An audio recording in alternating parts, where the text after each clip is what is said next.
Alors, ok.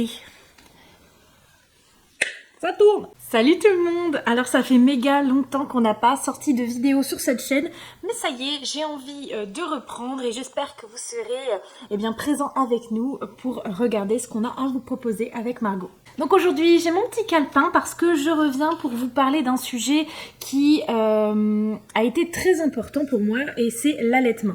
Depuis tout le temps qu'on a posté des vidéos sur cette chaîne, je suis devenue moi aussi maman en 2022 d'un petit garçon qui s'appelle Robin et à l'époque j'avais décidé donc de l'allaiter. Ça a été une aventure merveilleuse et en même temps très stressante et sur le moment en fait j'avoue que je m'étais vraiment laissée guider, j'avais écouté un petit peu les femmes de mon entourage mais j'avais pas trop pris de cours d'allaitement ou j'avais pas regardé des vidéos sur YouTube ou quoi sur ce sujet-là et je trouvais ça intéressant aujourd'hui de vous faire mon retour, que je puisse vous donner mes petits conseils puisque moi j'ai allaité mon fils, donc il est né en février 2022 et je l'ai allaité jusqu'au 1er décembre 2022, donc pendant on va dire 10 mois et demi et j'ai beau avoir adoré ça, il y a eu des moments plus difficiles que d'autres, il m'a manqué des informations etc. et j'espère vraiment que cette vidéo vous aidera. La toute première chose que j'ai envie de vous dire, c'est que l'allaitement pour moi le plus important c'est que ce soit voulu à 100% par la maman, que ce soit pas du tout une pression, que ce soit pas du tout pour faire plaisir à quelqu'un, ses parents, sa famille, son conjoint ou parce que c'est important pour bébé. Non, il faut que ce soit aussi important pour vous et que ça ait vraiment du sens et que vous en ayez très envie parce que sinon tout simplement ça ne marchera pas.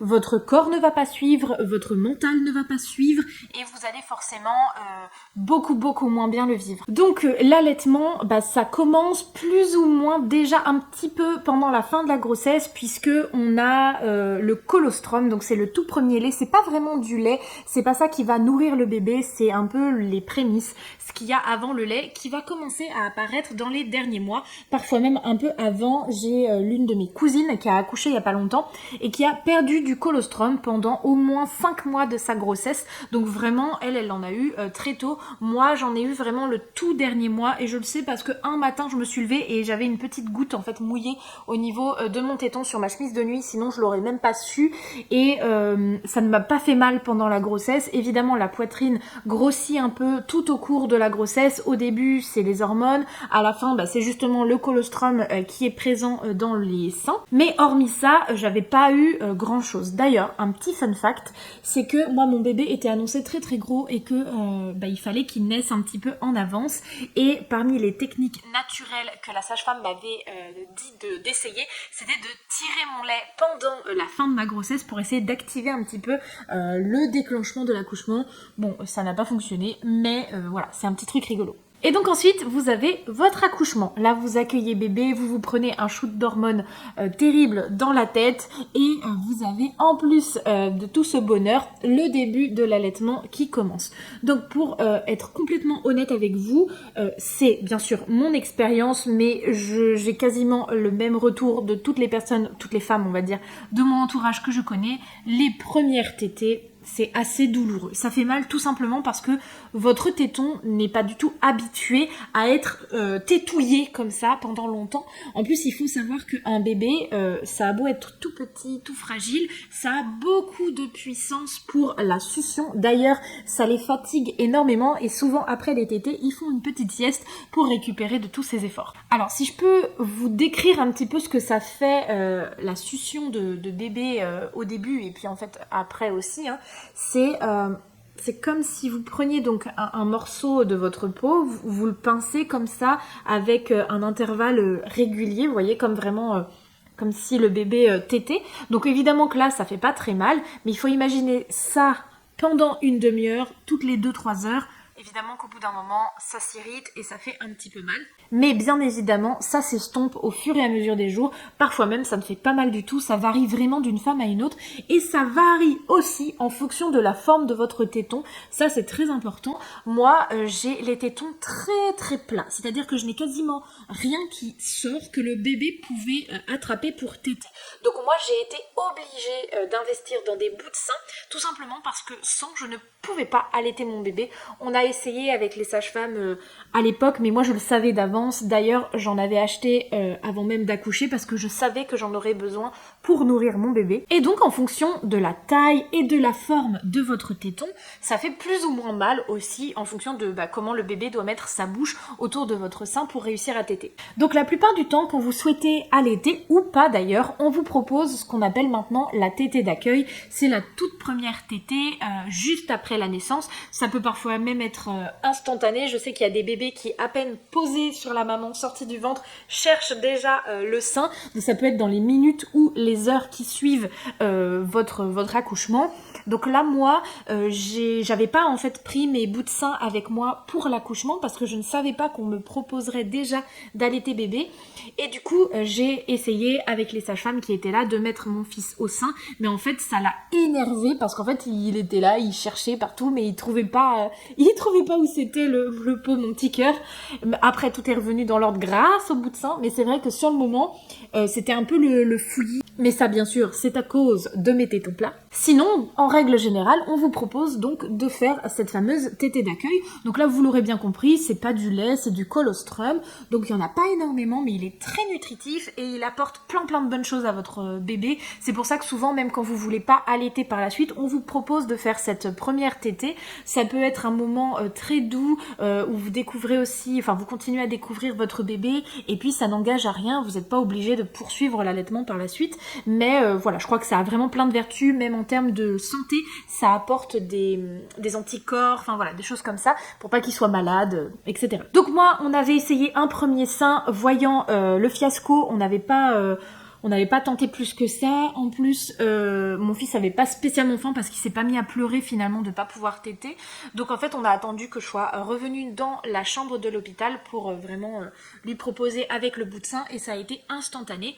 Donc en fait, le bout de sein, c'est un téton artificiel en silicone, je crois. C'est pas du caoutchouc, c'est du silicone. Moi, il était transparent de la marque MAM. D'ailleurs, je vous les recommande parce que vraiment, ils étaient ultra bien. Il y a plein de tailles différentes justement en fonction de votre téton parce que c'est pas parce qu'on a les tétons plats qu'on a besoin de bout de sein. Parfois on en a aussi besoin parce que on est blessé, on a des petites crevasses ou parce que ça nous fait trop mal justement et ça permet d'atténuer un petit peu les douleurs. Et voilà, donc je mets mon fils au sein. Je me souviens, je fais le premier. Ça me faisait un petit peu mal. Au final, il se met à ronchonner, donc je comprends que mon sein est vide, en gros qu'il a tout bu, donc je lui propose le deuxième sein. Je me souviens encore, vous voyez, de quel sein c'était alors qu'il a eu 4 ans. C'était celui-là. Et donc, je commence à sentir que ça me fait vraiment très mal. Et j'ai tenu à peine quelques secondes et j'ai tout de suite dit non, là, il faut qu'il arrête, ça me fait trop mal. Et en fait, j'enlève mon bébé. Odin, non. Bah non, je suis en train de filmer. Non mais déjà que j'ai mon voisin qui a décidé de passer le rotofil au moment où j'allume la caméra, si mon chien se met à gratter son tapis en même temps, on va pas s'en sortir. Hein. Donc, je reprends. Donc, je l'enlève assez rapidement, vraiment j'avais trop mal. Et là, le bout de sein était rempli de sang. Donc en fait, mon fils était en train de téter du sang depuis tout à l'heure. En fait, c'était mon téton qui s'était fendu, et d'où ma douleur. En réalité, j'ai eu très mal cette fois-là. Et après, ça allait déjà vraiment beaucoup mieux. Donc, je vous recommande à 100% une crème que j'ai essayée parce que à l'époque, j'en ai essayé plusieurs qui ne me soulageaient pas suffisamment jusqu'à ce que je trouve celle-ci, donc de la marque Kitet.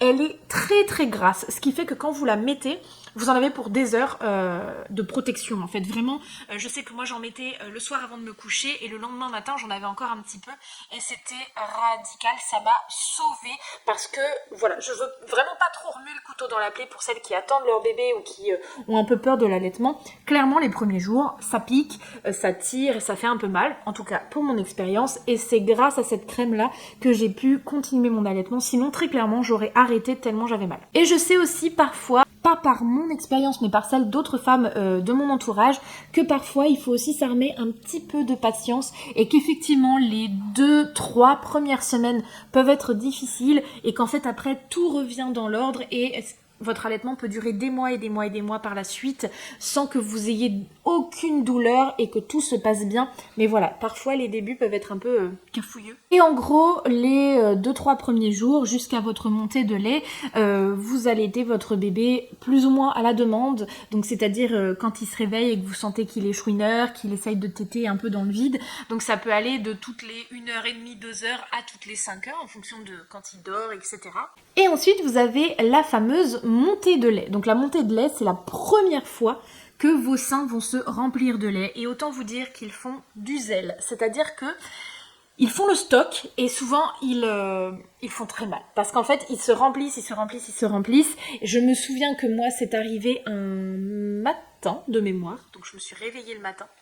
Ma poitrine avait non pas doublé, non pas triplé, peut-être bien quadruplé de volume.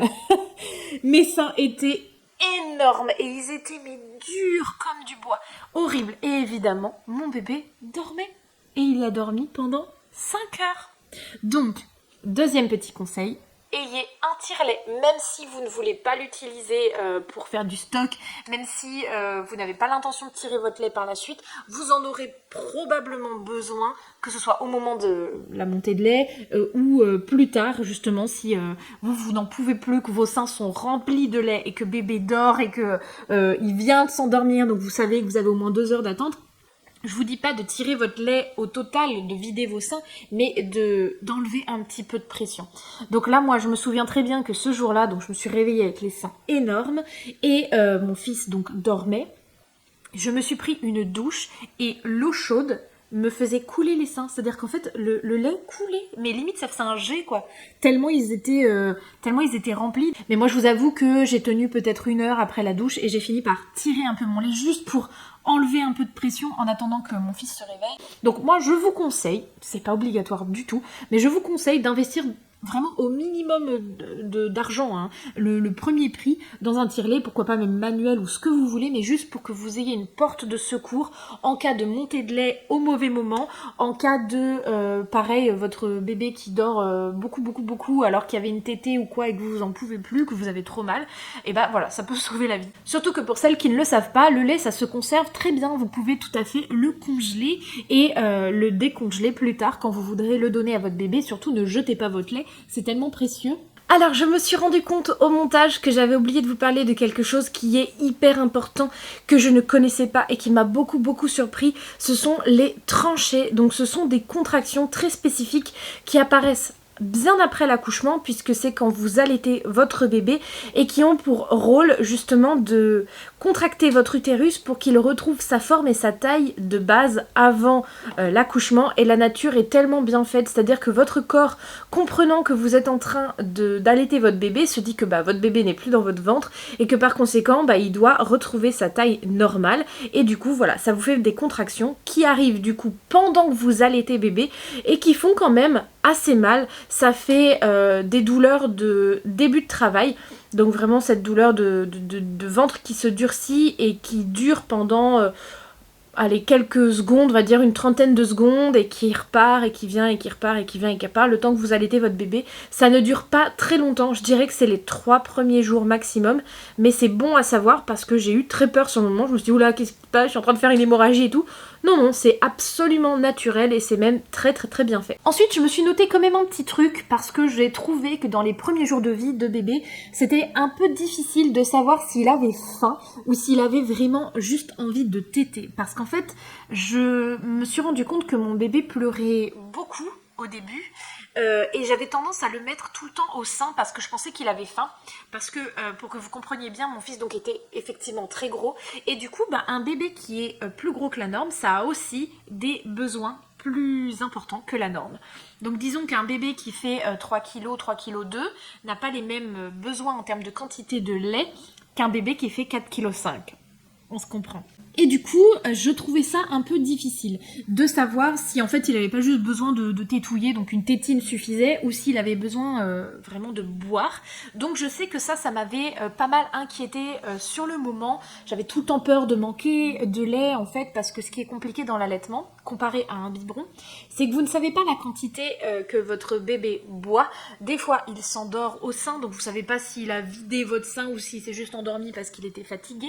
Je me souviens que des fois, moi, mon fils, il buvait un sein et ça lui suffisait. Des fois, il lui fallait les deux. Donc en fait, voilà, je trouvais ça un peu compliqué de jauger. Vous voyez, quand vous donnez des biberons à votre bébé, vous savez précisément combien il a bu, toutes les combien, etc. Quand vous allaitez votre bébé, vous savez pas, voilà. À moins de vous peser avant la tétée et de vous peser après la tétée pour voir combien de grammes vous avez perdu, ce qui est une possibilité, hein, bien sûr, mais encore faut-il avoir une balance, ce qui n'est pas toujours le cas. Donc, ce que je faisais et ce que je pense que je vous conseille le plus, c'est de faire vraiment des tétées à la demande, de pas vous focaliser sur le fait que votre bébé doit boire toutes les 3h30 ou voilà, ce qu'on dit facilement pour les biberons.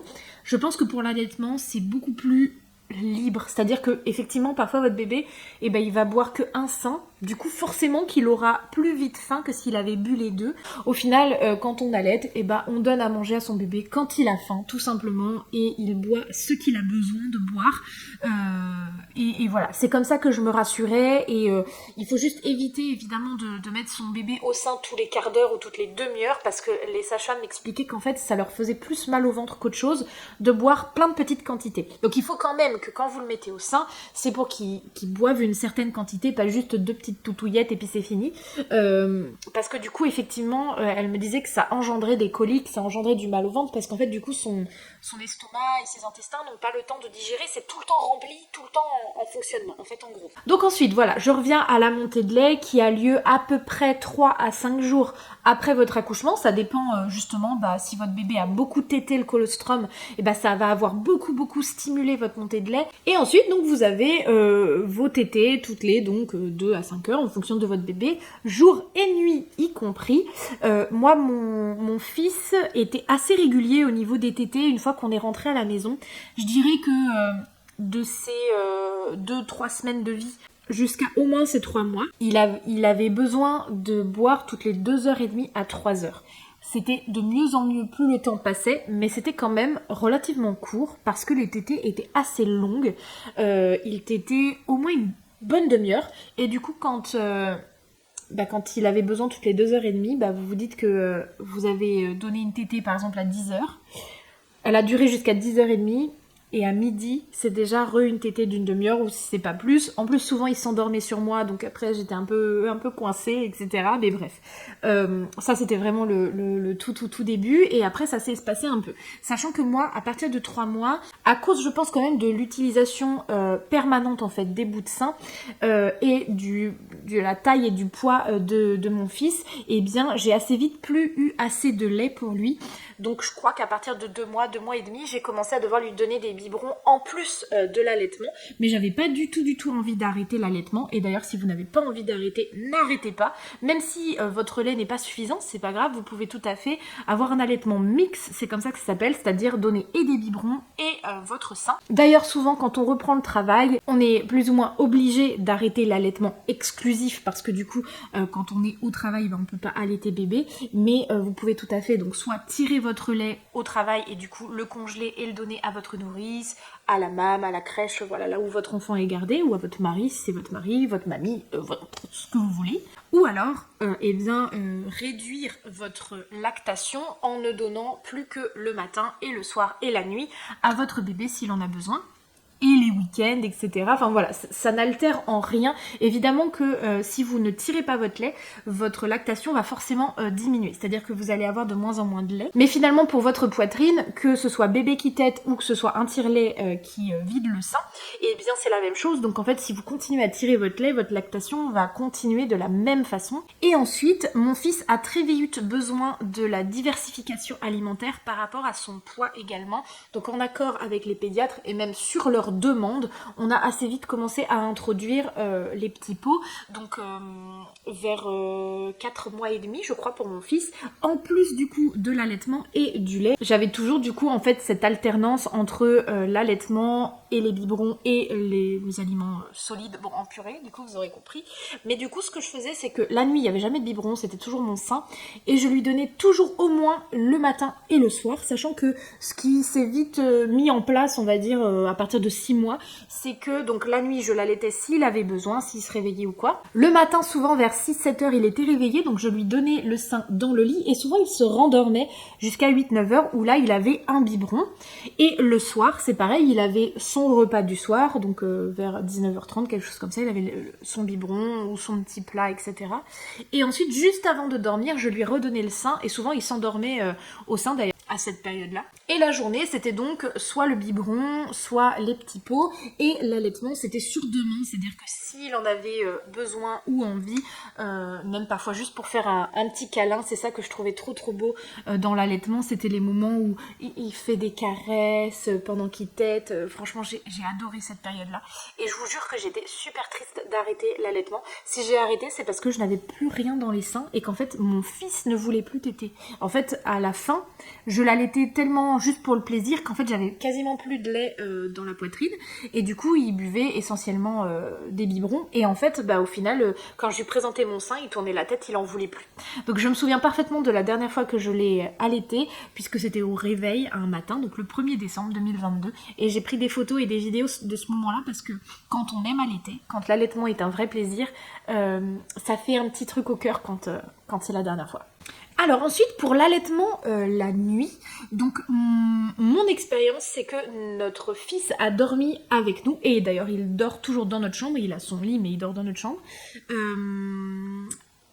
depuis le premier jour de sa vie. Donc je l'allaitais dans le lit la nuit. D'ailleurs pour mettre le bout de sein la nuit c'est pas évident, mais je me mettais du coup en fait, pour faire le sein gauche je me mettais sur le côté gauche, donc je mettais mon fils le long de mon corps, je l'allaitais de ce côté-là. Ensuite, je me mettais à quatre pattes, je le changeais de côté et hop, je me mettais sur le côté droit pour lui donner le sein droit. D'ailleurs, c'est toujours ce que j'ai trouvé de plus confortable pour moi comme position pour l'allaitement, c'est vraiment d'être couché sur le côté et de donner le sein qui est le long du flanc sur lequel on est couché, quoi. Vraiment, je trouvais ça le plus confortable possible d'être dans cette position-là, même avec un coussin ou quoi. J'étais jamais vraiment très confortable. Et d'ailleurs, la position pour allaiter, c'est la clé. C'est-à-dire que si vous êtes dans une mauvaise position, si bébé est mal positionné par rapport à votre sein, vous aurez forcément mal. C'est-à-dire que si bébé est obligé de tirer sur votre téton pour pouvoir téter, s'il est pas bien axé par rapport à vous, etc., vous allez vider plus d'un côté que de l'autre. Enfin, voilà, il y a vraiment plein de répercussions sur la position dans laquelle vous êtes pour allaiter. Je vous conseille, parce que moi je suis pas du tout une professionnelle, d'en parler avec votre sage-femme ou votre médecin si jamais ça vous intéresse, mais vraiment sachez que ça a une grande importance. Et d'ailleurs une petite anecdote, c'est que je me souviens encore parfaitement que en fait on est tellement synchronisé avec son bébé quand on allaite que j'étais toujours réveillée genre 5 ou 10 secondes avant lui. C'est-à-dire que inconsciemment, je me réveillais, donc je le regardais, je vérifiais que tout allait bien. Et il se réveillait parce qu'il avait faim. C'était impressionnant. Genre, je pense que mon corps savait, sentait, c'était hormonal ou quoi, sentait que c'était le moment de la tétée et du coup, hop, je me réveillais spontanément. Du coup, si je vous refais la liste juste des petits conseils que j'ai, c'est de ne pas vous mettre la pression du tout. Plus vous allez vous mettre la pression, plus ça va être compliqué. D'avoir une bonne position pour allaiter, c'est vraiment la clé. Un autre petit conseil, c'est d'avoir un élastique à cheveux autour du poignet. Ça vous permet de savoir quel sein vous avez donné.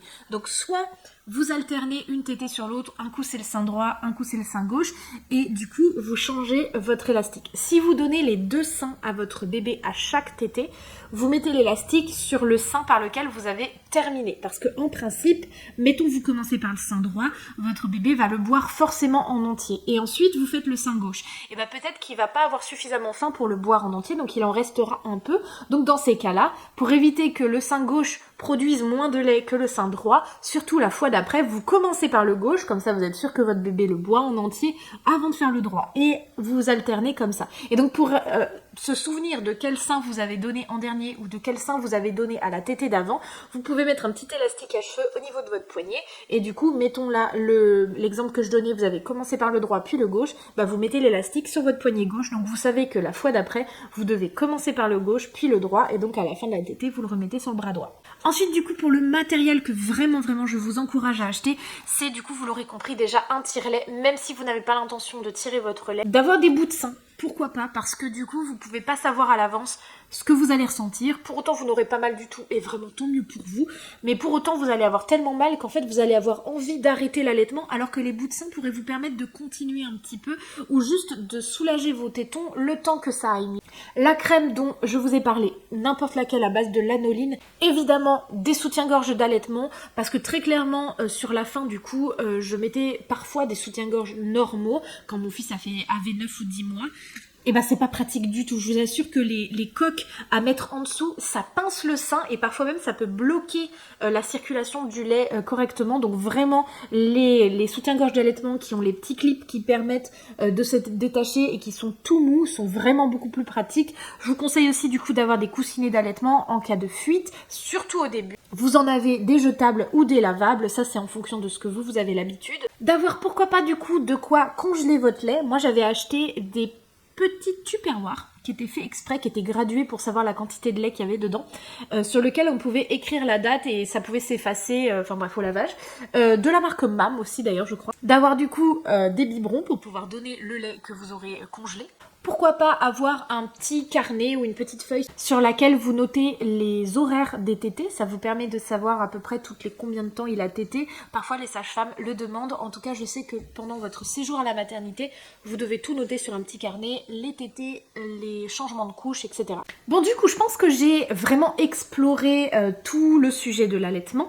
Si vous avez quand même des questions ou des trucs auxquels j'ai pas répondu tout simplement dans cette vidéo, n'hésitez pas à les mettre dans les commentaires et avec Margot on s'efforcera d'y répondre le plus vite possible. N'hésitez pas également à nous dire ce que vous aimeriez voir comme vidéo sur cette chaîne et en attendant, eh bien on vous fait des gros bisous. Bye tout le monde!